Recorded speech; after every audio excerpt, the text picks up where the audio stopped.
எதிர்நீச்சல் தொடர்கிறது சீரியலில் குணசேகரன் தான் கொடுமையான வில்லன்னு சொல்லி பார்த்தால் அவரை விட மோசமானவராக ராணா இருக்கிறார்.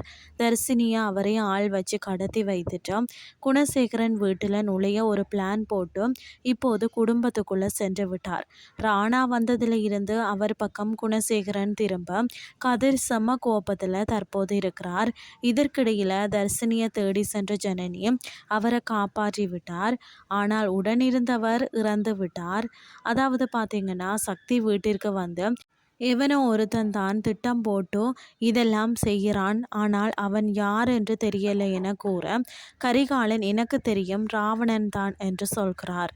பிறகு ராணா சகதியை ஃபாலோ செய்யுங்கள், விடக்கூடாது, கண்டிப்பாக அவன் ஜனனியை தேடி செல்வான் என்கிறார். அருந்ததி ஜனனியிடம் ஒரே இடத்தில் இருந்து நாம சிக்கினால் வேறு மாதிரி சொல்லிவிடுவார்கள். நான் தனியாக செல்கிறேன், நீங்கள் தனியாக செல்லுங்கள் என்கிறார். ஜனனியும் சரிதான்னு சொல்கிறார். இதுதான் இன்றைய நாளுக்கான எபிசோட்.